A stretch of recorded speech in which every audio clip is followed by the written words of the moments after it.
welcome to the Sports World with Patrik. Today, we're thrilled to have a very special guest, Kovács Attila, the sports director of Hungarian Ice Hockey Federation. Attila is at the forefront shaping the future of Hungarian ice hockey, working tirelessly to grow the sport and develop talent both at the grassroots and elite level. From overseeing player development programs to influencing the strategy of the national team, his work is pivotal to the next generation of hockey in Hungary. Attila, it's an honor to have you on the show. Let's start with this. As the sports director of ice hockey or the Hungarian Ice Hockey Federation, you're in a unique position to influence the direction of the sport. What is it that first inspired you to take on this role, and what do you see as the most exciting opportunity for Hungarian hockey right now? Thank you, Patrick. Thank you for having me on the show. It's really nice to see a Hungarian flag behind you. So I've been working as sports director at the federation for a month now. So I'm quite new to the job. I'm still figuring out things and trying to assess how the federation is. Previously, I worked at an academy where our main focus was on coach development. We had Dwayne Sutter with us for a year, and Mark LaRose also. So we had some good names from North America here. And then last year we had the Finnish mentor coach at the academy that was really focusing on the development of these academies. I think what's really important about Hungarian hockey is how the funding works. I think it's really different from pretty much anywhere else in the world that I know of, at least. Hungary has a so-called TAO system, which in English would translate to a TRS system. So it's a tax return system. And basically, the idea behind it is that companies are incentivized to give their tax money to sports clubs instead of paying it to the government. So the idea is that the clubs get a pretty steady flow of money on a yearly basis, so they can plan ahead.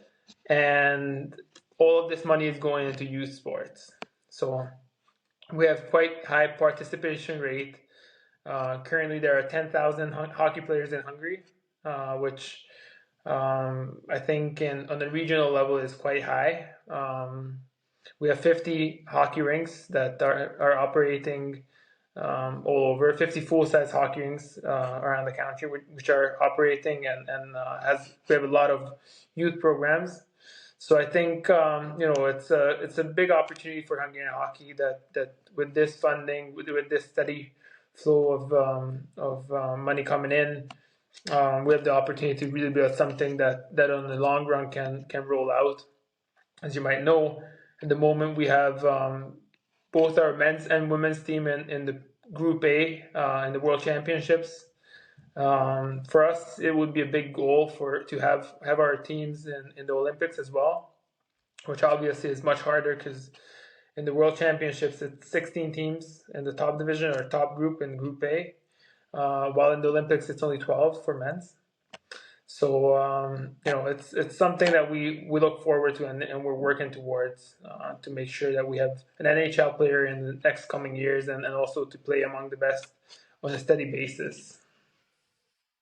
Yeah, and so I know from my time in Hungary, when I was there, Székesfehérvár and Budapest, they sort of always carry the weight of the good players in Hungary. So, um, you know, how has the Hungarian Ice Hockey Federation contributed to the growth of ice hockey in the country in recent years, outside of Székesfehérvár and Budapest, and inside both of those cities? Yeah, well, Fehérvár has always been the big club with most national team players traditionally, and obviously having a team in the Austrian league in the ICHL is quite a big thing. I think it's a competitive and strong league. So about half of our national team plays in Székesfehérvár's ICHL team. I think a second step to that was the introduction of these academies that were started in 2021. They're also funded by the government, but it's a different branch of it. The focus is really on high productivity and making sure that we make our national teams better. So now there's two academies in Budapest, one in Miskolc and one in Fehérvár, Székesfehérvár.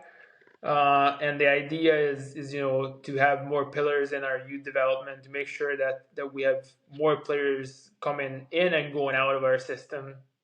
Um, and also with the federation, with my work in the upcoming years, our plan is to further expand that and to make sure that there's not four academies or not four bases that have all the knowledge, but we want to spread it into 12, 16 clubs basically. It's a timely process. Obviously, it doesn't happen overnight, but I think we're really committed on the long run, or in the long term development, and I really believe, religiously believe, basically that educating our coaches is the top priority, and that's where it all starts. Yeah, and over here we talk a lot about hockey and how to grow hockey. And obviously, you guys are doing a really good job right now over there in Hungary, trying to expand the sport. But what are some of the challenges ice hockey faces in Hungary compared to traditional sports like soccer? Because I mean, really playing hockey is not as easy as just going to go buy a soccer ball or a football. You know, it's sort of you have to get the skates, you have to get the gear, you have to get on the ice and everything. Yeah, I think obviously I don't have to explain how expensive hockey it is to anyone. I think even in the U.S. it's quite an expensive business. So it's hard.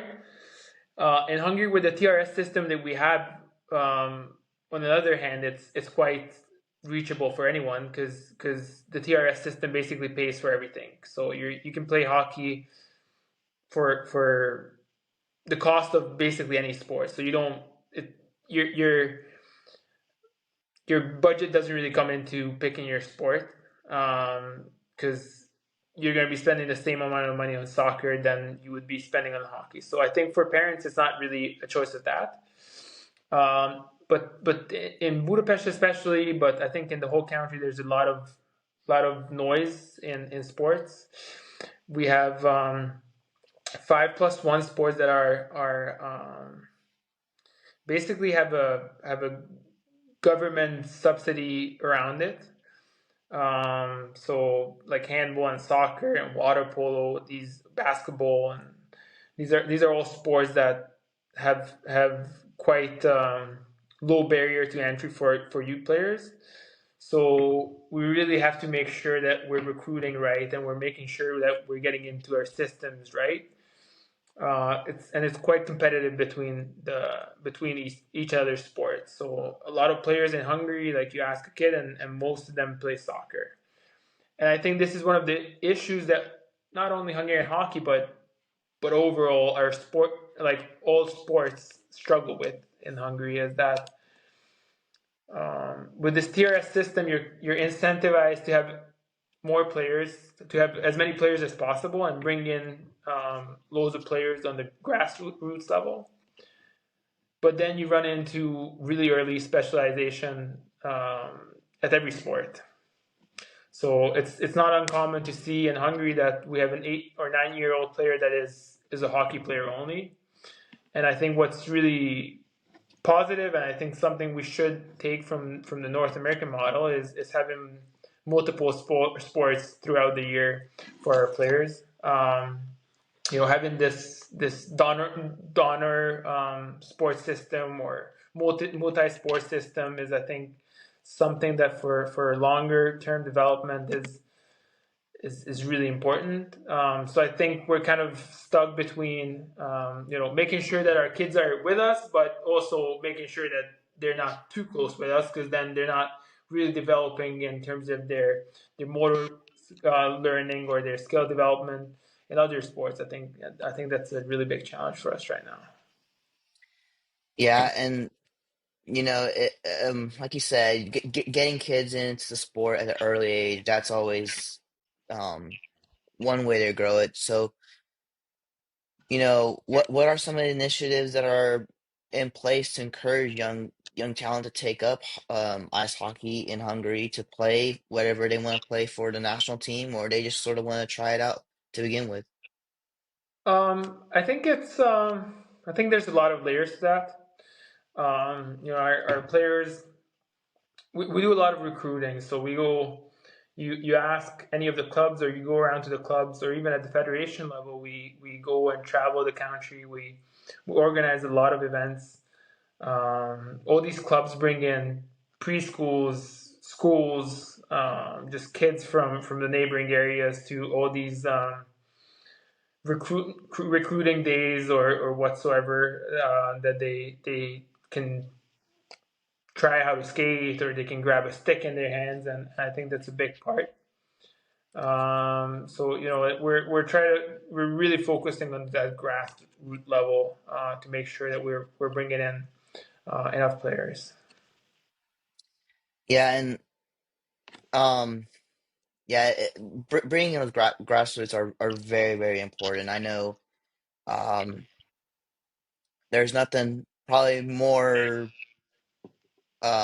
exciting than being able to put on the national jersey and playing with the crest on your Yeah, chest. with that, I think it's important to know that, for us, it's been a quite a big goal for a number of years now, or a number of decades now, to have an NHL player. Hungary doesn't have an NHL player yet.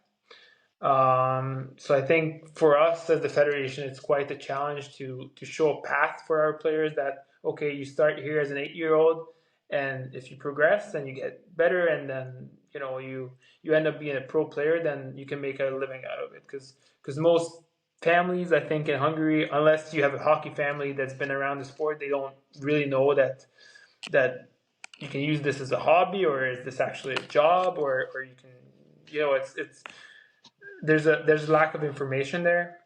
So for us, I think there's been a good trend with our players going abroad and playing in higher leagues. Like, we have some players in the Finnish league, Swedish league. Um, we have now coaches in Switzerland. So it's I think it's getting better every year. But I think it's really important for us to show that there's a path to actually living out of hockey, or making it to a higher league where you actually make enough money that you can have a comfortable life, only from hockey. Yeah, because I remember, I think one of my biggest role models when I was in Hungary was Gabor when he was there, and I know I remember those days of crying after the news came out of him and what had happened to him.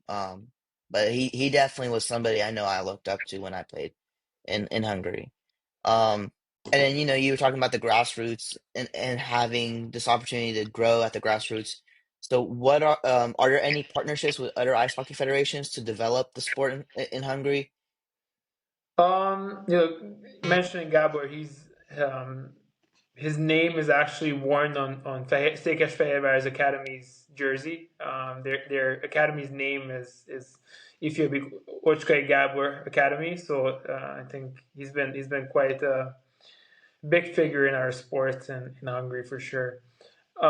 With cooperation, I think, as I said, there's kind of a lack of competition or due to the lower number of participants, there's a lack of competition. So for I think not only Hungary, but for all Central Eastern European countries, or Central European countries that are around us, cooperation is something that, if you don't do it, you're missing out too much. We have a really, really tight connection with Austria on the youth level. Our 18s and 20s, they play in a joint league, so they travel back and forth. I think that's a really good cooperation. Some players from Serbia are coming to Hungary also, that are also kind of helping us on the supply level. And then also, I think it's important to note that Transylvania, or politically what's called Romania now, their top teams play in the Erste League, which is the top Hungarian league. So there's 3 teams there that are playing in the Hungarian-based league, and I think that's an important cooperation because a lot of Transylvanian players or kids that grew up in hockey end up being in the Hungarian national team. So I think that's an important cooperation that we have. Yeah, and you know, having some of those teams there obviously is very important, including Oshkosh Gabor's the academy there in Székesfehérvár. So I know this last year, um, the both the Hungarian women and the men's team got promoted to the top division. So how do you evaluate the progress that the Hungarian national team has taken on the international stage from being able to get promoted from the 1A to the top division? Yeah, so Hungary's been promoted for the men's. They've been promoted 3 times already. This was our third time in last year in Bolzano. Um, we've never been able to get promoted and next year stay up in or not get relegated in the Group A level. So our next goal obviously is to make sure that we stay there, and we don't only stay as one of these countries that we call the lifting countries that are basically going up and down all the time. But I think it's always positive for the sports because having play in Canada or play in Finland is for the fans for sure. It's an interesting experience, and I think from a development standpoint also. Showing that if you're 8 years old and you work well, you can play Canada in 15 years is quite a good goal to have in front of you. I think it's important to note that due to the war in Ukraine, Russia and Belarus is not in the Group A, so we have to be realistic with where we are because if the war ended and those 2 countries came back, we would be down 2 in the rankings. But we have to seize the opportunity and live what we have. I think that it's really good feedback, and from our men's perspective, we have a really young team, one of the youngest teams we've had in the last 3 or 4 decades, actually. Now we have a Hungarian coach that's running that team as head coach, which I think is awesome, and that's something that we want to make sure that we keep that way.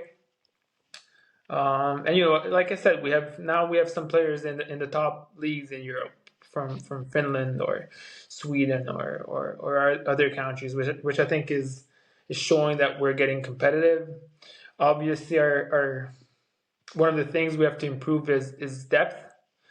But I think the way our sport is moving, where intermissions and TV breaks are longer than they were before, Hungary might have a little advantage because Canada could always bring, or the US could always bring four lines that were the same level, and they wouldn't mind who was on the ice. With Hungary, obviously, we're a little front loaded. Our top lines can play in international level. Our bottom lines maybe are not as good at the international level, but it's something that we can, I think, certainly capitalize on.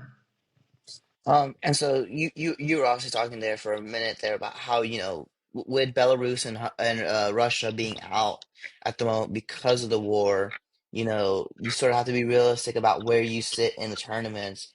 Um, I do sort of have this question because I don't remember if you guys have a World Juniors team.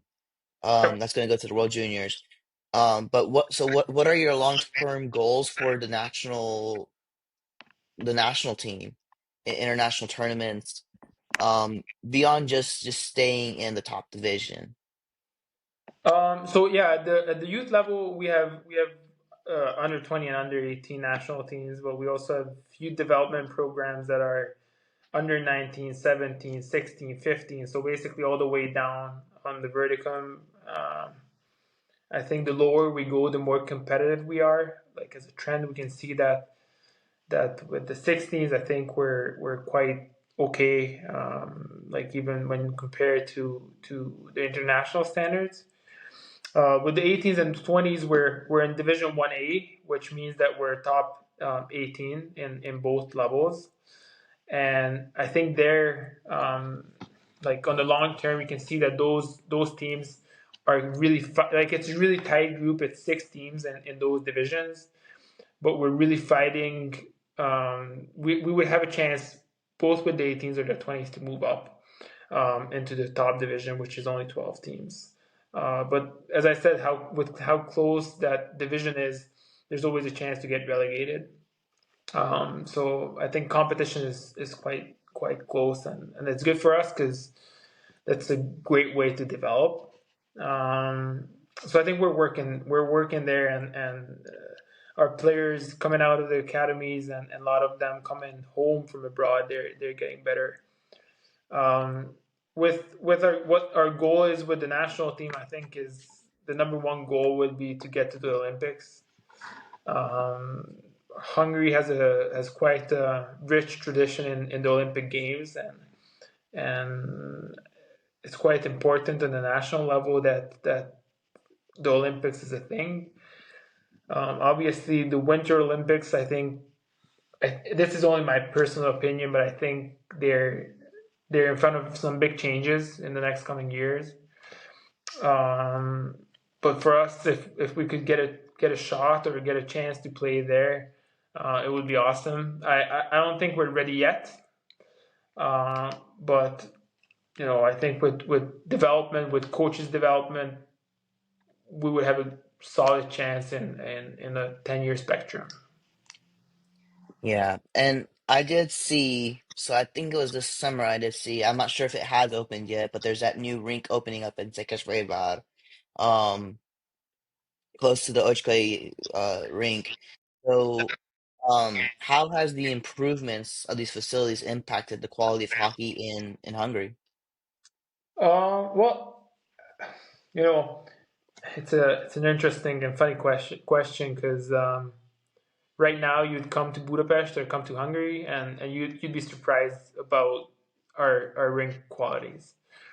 Um, we have coaches from all over the world coming in, and I think we can say that we have world class facilities all around. Like you look at the academies, you look at some of the big clubs, you look at Fehérvár's new Alba Arena. It's I think as I would usually say it, there's much worse places that produce better players than we do.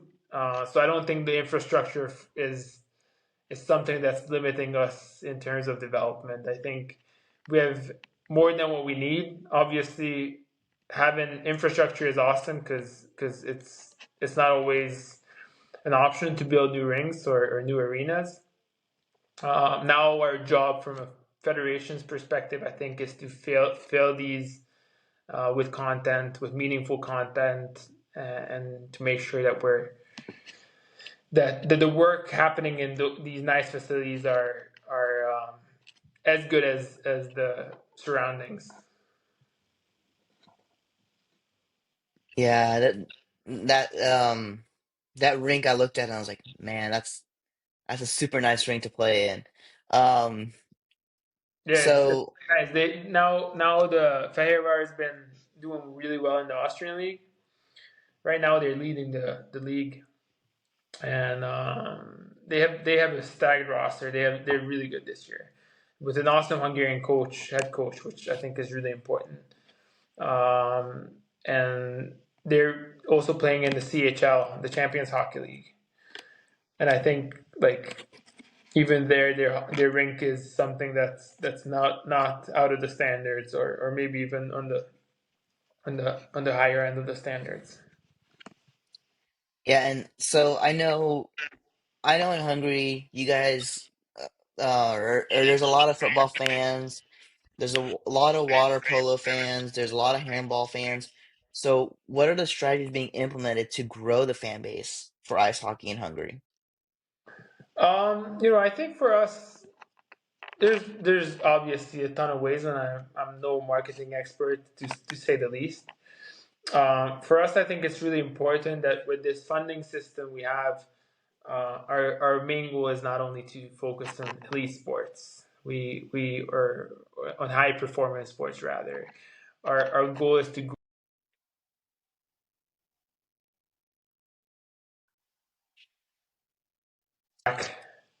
So our goal is to make sure that we involve as many people in our sports as possible. We organize amateur leagues, we organize little kids leagues, and we try to spread the word about what hockey is. We think that the hockey, especially in Hungary, but I think all around the world, is quite a nice social status, and we're trying to build off of that because I think hockey fans and hockey in general is a really friendly atmosphere. And I think I really believe that once we are able to put skates on little kids or fans, and they can experience what skating is or what it feels like to attend a game, we have a really high rate of retention with people coming into our arenas.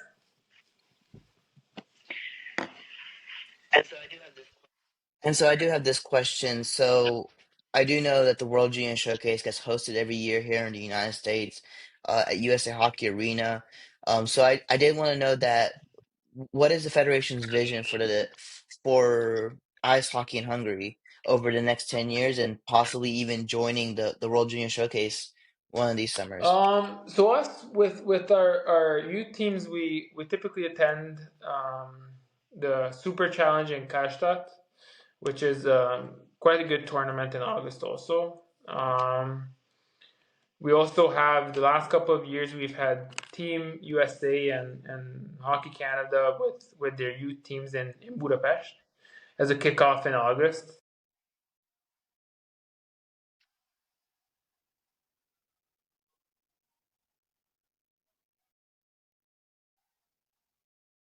A chance for our players to showcase themselves. But I think right now our focus is in house in Europe to make sure that we're making sure that these kids are visible on a European scale, and I think next step is North America then. And then are there any plans for Hungary to host an international ice hockey event? Yeah, well, it's been in the talk for a little bit that maybe hosting the World Championships at the Group A level would be something that we'd be interested in. Um, it's quite a process, and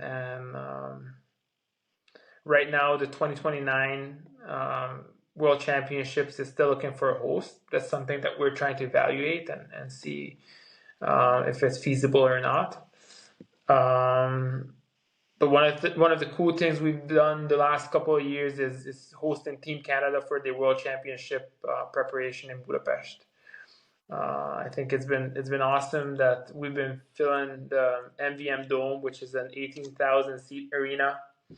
Um, it's for fans. It's awesome to see hockey just grow and see Team Canada competing against the Hungarian national team.